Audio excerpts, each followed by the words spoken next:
நம சிவாய.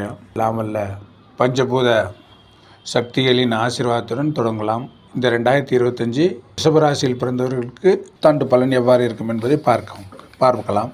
மார்ச் மாதம் வரை குரு, சனி பகவான், ராகு, கேதுக்கள் 2024 இருந்த நிலையிலேயே இருக்கும். மார்ச் மாதத்திற்கு பிறகு சனி பகவான் உங்கள் லாபஸ்தானம் 10ஆம் இடத்தில் இருந்த சனி பகவான் உங்கள் லாபஸ்தானமாகிய 11ஆம் இடத்திற்கும், ஜென்ம ராசியில் இருந்த குரு பகவான் தனஸ்தானமாகிய 2ஆம் இடத்திற்கும் செல்ல இருக்கிறார்.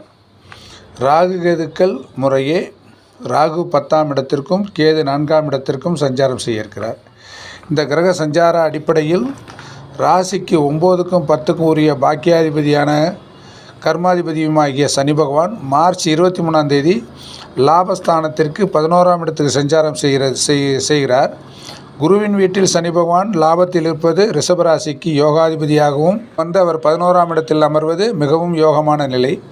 செய்யும் தொழிலில் முன்னேற்றமடையும், சிறந்த வேலையாட்கள் அமைவார்கள். இதற்கு முன் 10ஆம் இடத்தில் இருந்த சனியினால் வேலையில் பலுவும் கஷ்டமும் அலுவலகத்தில் நிம்மதியற்ற தன்மையும் இருந்த நிலை மாறி தற்போது 11ஆம் இடத்திற்கு வர சனி பகவானால் வேலையில் மகிழ்ச்சியும், சிறந்த லாபத்தையும், வேலையாட்கள் மூலம் மகிழ்ச்சியையும் ஆனந்தத்தையும் பெற முடியும். படித்த மாணவர்களுக்கு வேலையும், வெளிநாடு சென்று படிக்க வாய்ப்புகளும் கிட்டும். மேலும் குரு பகவான் இதுவரையிலும் ஜென்மராசியில் அமர்ந்து பல நிம்மதியற்ற தன்மையை தந்தார். மே மாதம் 14ஆம் தேதிக்கு பிறகு தனஸ்தானமாகிய 2ஆம் இடத்திற்கு அமர்ந்து குடும்பத்தையும் சந்தோஷப்படுத்துவார், பணவரவையும் கொடுப்பார். திருமணம் ஆகாதவர்களுக்கு இப்போது திருமணம் அமையும். குழந்தை இல்லையே என்று ஏங்கியவர்களுக்கு குழந்தை பாக்கியம் கிடைக்கும். அரசு வேலை பார்ப்பவர்களுக்கு சம்பள உயர்வு, உயர் பதவி கிடைக்கப்பெறும்.